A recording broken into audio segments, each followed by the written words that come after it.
So, Adam, have you heard of the band Three Dog Night? I've heard of them. I couldn't name a song, though. I'll name one. It might be familiar with another member of our team here. One is The Loneliest Number, and this selfie proves that from Sunday night.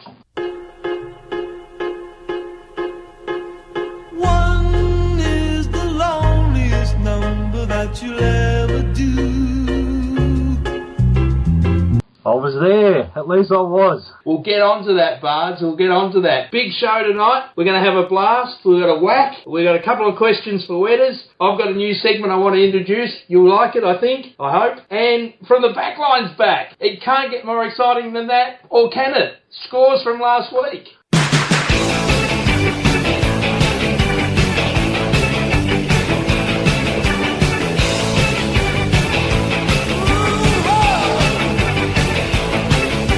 Alright, Hawthorn 14-10-94 defeating GWS 13-9-87.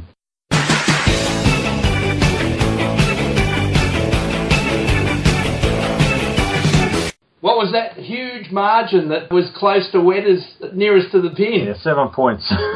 7. That's what I said. You butchered me last week. Oh, I don't think so. We'll get on the nearest to the pin later. Goal kickers, Bards.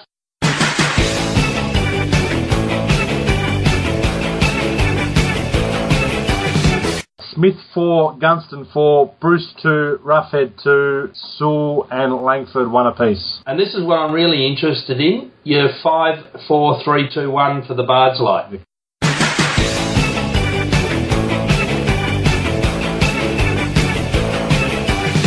Okay, 5 votes to a young fella, Angus Litherland.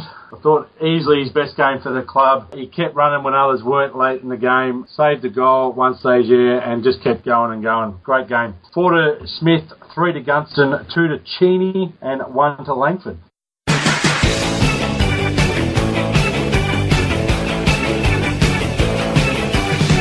What do you think of those votes, Wetters? Fair? Yeah, happy enough with those. Couldn't make an argument to say that they're wrong this week, as much as I'd like to. Ironically, the backline stood up. It did, and Shoemakers was actually pretty good as well. A lot of their goals were from over the back or just in general play, but other than Patton taking a couple of marks at the end, I thought the backline was actually pretty good. What do we have to look forward to after that game? Brendan Bolton being 1 from 1?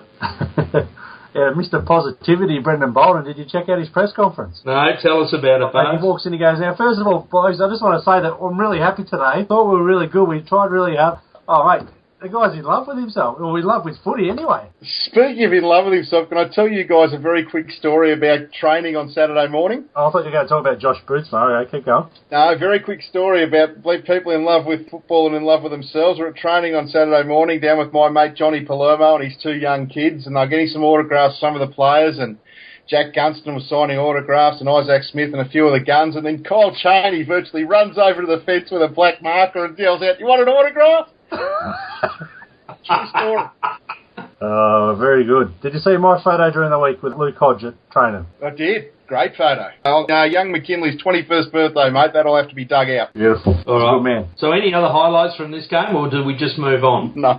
Highlights? No, look, I thought Smith's game was excellent. He getting around goals, that was good to see. Someone suggested, I read during the week, that he could possibly move forward and play that sort of high half-forward roaming role, which may be a possibility if we can get some more pace on the wing. Does Litherland stand the test of time over someone like a Cheney or a Geray now? I think he's definitely got his head in front of Cheney, even though Cheney did have a pretty good game on the weekend. What he's got that the others don't is genuine pace and can obviously play fairly tall as well. So on current form, he's ahead of Stratton, but obviously Stratton's a better player than what his current form is. So look, he'll hold his spot now and it'll be up to someone to get him out. And Hallahan? Struggled, I thought. One thing he is good is when he is forward, he finds a goal, which our midfielders struggle to do, but his pace lets him down, and we can probably get away with him in the team when we've got most of our best midfield there, but I thought with Langford, Hallahan and Sewell all on the ball at the same time, we did look a little slow. And Adam, here's a really contentious one, but Sewell, I didn't think much of his game on the weekend. I don't disagree with that, but I don't necessarily agree with it either. I think he does a lot of the stuff that doesn't get noticed. His clearance work was pretty good, and if you look at his numbers, he laid a lot of tackles, he did win a lot of clearances, and I just think he's one of these guys that flies under the radar because you don't see the in and under stuff that he does do. Is that the case with Hodge as well? At the end of the game, he had 26 possessions, but I would have said I hardly saw decided him all game. Yeah, Hodgie's a little bit different. I mean, he's sort of marshalling the defence at the moment. If I'm honest, I think he's struggling a little bit. I'm not prepared to write him off. You don't write champions off, but I just think he's either saving himself for a big second half of the year and his training loads are a little bit lighter, or he is actually genuinely struggling. All right, well, let's move on. The Blast. Now, Bards, you don't actually have a blast. All we're recognising is that poor Sully got a blast after he asked where were the other 50-odd thousand Hawthorn members that didn't attend on Sunday night. And I mean, it's a shocking time. You're either in or you're out, and 50,000 of us were out. Lucky they take the attendance over the overall gate and not what was actually there at the time they posted, because I went to the car at half time to grab my phone that I'd left in the car, and there was a lineup of cars trying to get out of the joint, and a lot of families leaving at that time as well. You know, kids got to get home in time for bed sort of stuff. So we know that 4:40 on a Sunday afternoon is an awful time slot. That game should be played on a Friday night, one in Melbourne, one in the state, but Channel 7 won't let that happen, so 4:40 it is. But maybe they're better off scheduling some better games at that time and forcing a crowd rather than put the lowest drawing team in the world on a wet, soggy MCG at that time. It's never going to be a big crowd at all. Now, they say that it's all to do with TV rights, right? That they have to play these games continuous so people will watch it, etc. I mean, how many times during the weekend do you watch all 9 games? No. You don't. And even if your team's playing, you don't watch the 4:40 game and then sit in front of the TV and then watch the next game, do you? You go away and do what you got to do, and the other team supporters jump on and watch that game. So, you know, with their multi-channels, especially the Fox games, they could quite easily overlap them and still get similar audiences. Adam, you'd know from the EPL that they play a lot of games at 3 p.m. on a Saturday, and what they do is use Press Red to find the other games that you want to watch. I mean, why is that not acceptable? Then we don't have to watch Press Red for Ed. The EPL model is actually perfect and should be utilised by the AFL. They play 20 teams in the EPL, 10 matches on a weekend, and they will have an early match of the day. They'll have 3 or 4 3 p.m. matches and then a late match of the day. So they've got 3 time slots on a Saturday, and I think they've got a couple of time slots on a Sunday. It actually allows people to enjoy their weekend and not just be absolutely saturated with footy. Yeah. So why don't we think about going back to the traditional Friday night game where North Melbourne plays? We could play a night game in Western Australia, and Fremantle and West Coast could alternate every second week. Then we could go back to the old traditional game on a Sunday, and it could be in Sydney, as it used to be, either Sydney or GWS, and then we play the bulk of the games in Victoria on a Saturday afternoon. How unique would that be? We get a scoreboard where we have to look up and see that G's playing H, and we'll grab the record and see who it is. we can bring out the old Western Oval or up to Windy Hill as well, Housey. Why not? All right, well, let's move on. And now it's time for Where Does Whack? Just on the topic we were just discussing, boys, and I don't want to single anybody out, but I've been onto a number of websites over the last few days, Hawthorn websites, Big Footy and the like, and this criticism of fans not showing up for games, regardless of the time slot, for me, personally, I find it insulting. Case in point, I was overseas all of last year and still put $1,000 into the club in membership money. I didn't go on Sunday, I freely admit it. 4:40 time slot in the driving rain against GWS. Better off watching it at home. But the fact of the matter is my seat was paid for. So I take offence to anybody that has a crack at fans for not showing up for certain games. I just find that a very narrow-minded way of thinking. Now, question time. And question time in Parliament's quite topical right now and laughable at times. So let's see if we can match it. Wetters in the first question. And there's only 2. There's one from the goal and one from myself. And the goals question was...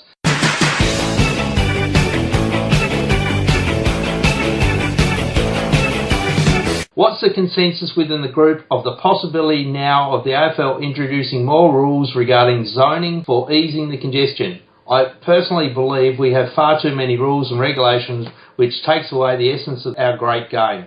The men and women who created our game would be turning over in their graves, and how has this all become? It's a simple game and should be left as it was intended. Adam. I will repeat the answer that I did put up on the site. I normally don't pre-read the questions, but leave the effing game alone. And if you want a more detailed explanation as to what's wrong with our game, you only need to listen to Paul Roos tonight, where we introduce rules, and when they don't work, we introduce other rules to replace the rules or overrule the rules that we have, and then we introduce rules to overrule those rules, and it's just ridiculous. Leave the effing game alone. He did create a new game, though. It's called Zone Ball. Zone Ball. He's a genius, Paul Roos, and his thoughts on John Worsfold's rather stupid idea as put forward as a representative of the Rules Committee. Paul Roos and Nathan Buckley handled it perfectly. Could you imagine if you're standing in your zone, being one of the players not allowed to cross the line, the ball comes out and stops just short, and you just can't quite reach it. Your mate's holding you by the jumper so you can lean over the line to see if you can reach it before the opposition get there? Oh, it's crazy. Suggestion. Of course, all the players have to wear bibs. Yes, offside. Ironically, we talked about the EPL and the positive earlier, but the one great thing about our game is there's no offside rule. No, that is the one great thing about our game. The other thing too, boys, you look at the EPL again as a model and football in general, and I don't want to make this a soccer, for want of a better word, versus AFL argument because they're completely different sports, but there have only been 3 or 4 significant rule changes in soccer, association football, over the course of the past 50 years. You don't need to continually tinker with the rules. The game will eventually evolve and sort itself out. And boys, Kevin Bartlett was the catalyst for a lot of this nonsense when he was on the Rules Committee, and the less we hear of him, the better, and the sooner he is pensioned off and punted from SEN and public view, the better off we will all be. Adam, I hate to tell you, but, you know, there was press red for Ed, now there's press red for Kev. Tell me that's a joke. KBTV, it's coming. Press red for Kev. I'm hoping that's Kevin Sheedy.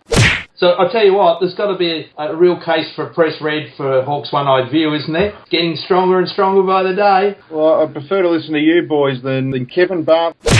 All right, well, second question, Adam. Were you concerned by the hit of Cameron on Roughhead, that if Cameron had eventually broken his arm, the stupidity of the tribunal system as it stands today may have resulted in Roughie being rubbed out?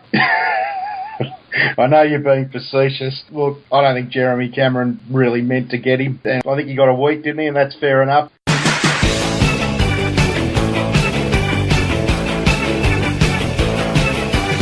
Well, I promised a new segment. Run with me on this one. Hey, look, when I was growing up, and I think in the research that I've done, this was a Tasmanian term, a tonk. You ever heard of a tonk? That's when you hit your cricket ball a long way. Yeah, long way. Yep. Nah, it's in Tassie, a tonk, it was otherwise a flogger at all. Yeah, no, it was definitely not a Victorian thing. You'd have done a bit housey, wouldn't you?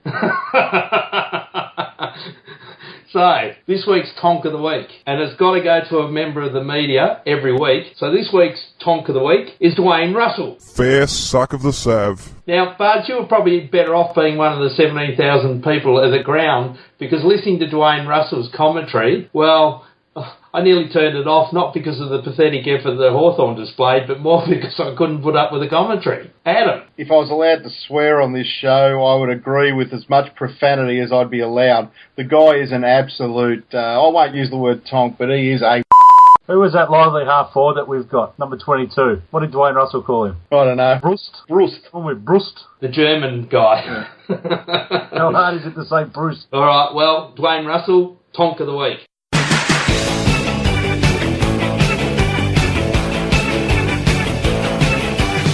Bards, we've been waiting for it. Here we go. From the back line. Is this the real life? Is this just fantasy? Caught in a landslide, no escape from reality.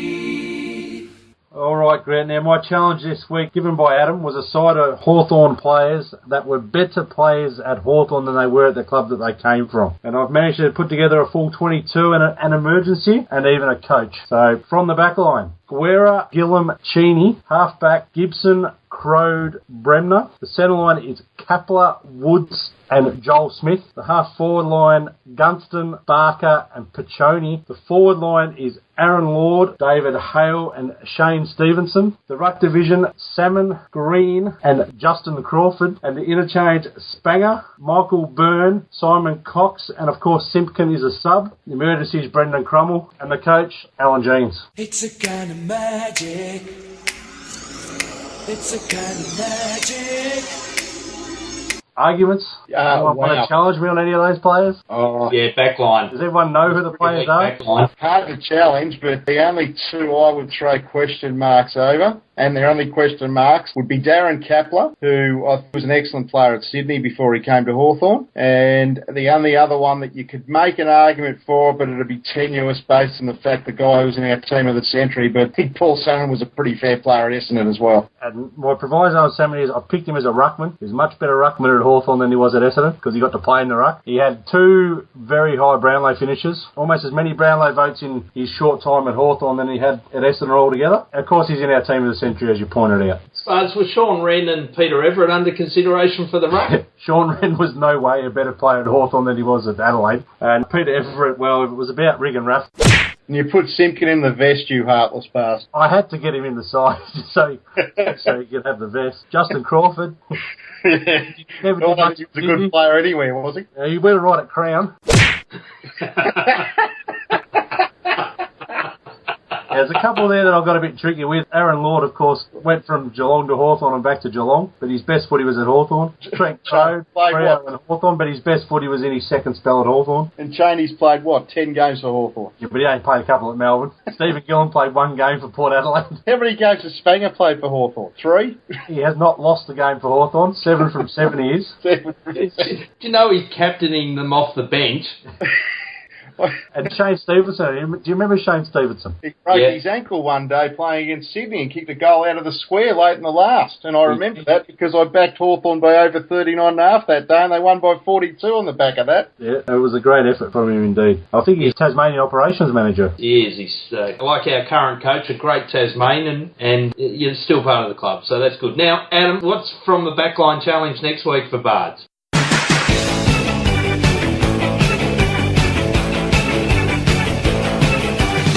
Numbers 1 to 22, 4 on the bench. Numbers 1 to 22, I want the best Hawthorn team you can put together that wore those numbers.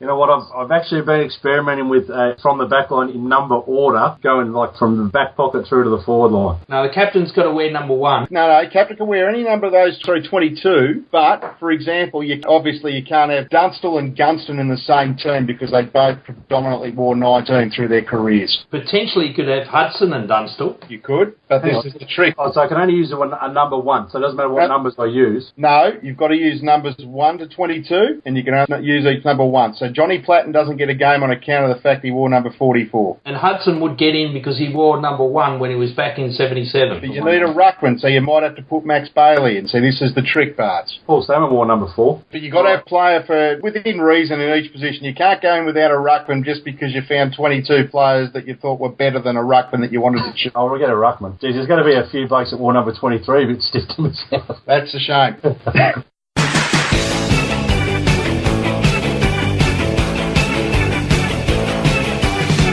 Nearest to the pin. 4!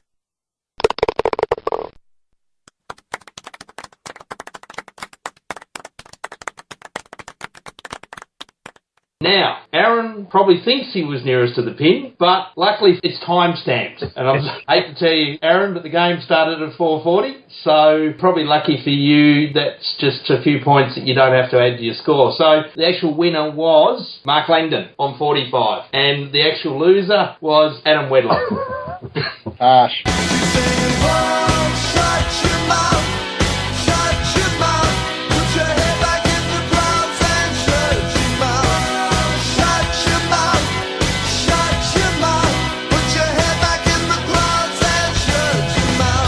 Well, back to nearest to the pin. Let me remind you that the game is Saturday, the 7th of June. West Coast Eagles, Aurora Stadium. No doubt the bus is going to go roaring up the Midlands Highway from Hobart to Launceston, and it's a 1:40 game. So an early start on the Saturday. And nearest to the pin, Adam. 4! 43 points. Bards? 4! 28 points. I'm going to go 4! 17. So how do we think this one will play out, Bards? Well, obviously they've got a bit of height that we'll have to counter. It doesn't look like we're going to get Lake back yet, so Spanger will be an outside chance to come in. But otherwise, I think we'll back ourselves to try to beat them in the midfield. They're a pretty average side outside of a couple of midfielders, and Pritis is probably their best, and he's not exactly lightning fast, so I think even Sewell may run with him. So yeah, I think we can beat him in the middle. Ruck's obviously going to be an issue if we don't get Big Boy back. Segler could be up against the two of them himself, but otherwise, I think we shall be alright. Adam, any word on Hale? No, saying that's a corky, but it's more likely than not that he will miss this week. No Josh Kennedy for the Eagles. He is not playing. Rioli apparently will have his hand up for selection this week, so don't be surprised to see him get the subs vest. And I would think the Eagles will struggle to kick a winning score. They kicked 6 goals at home against North Melbourne last week, and now they're missing their gun full forward. So I actually don't see this as being a massive problem for Hawthorn, regardless of how we shape up in the ruck.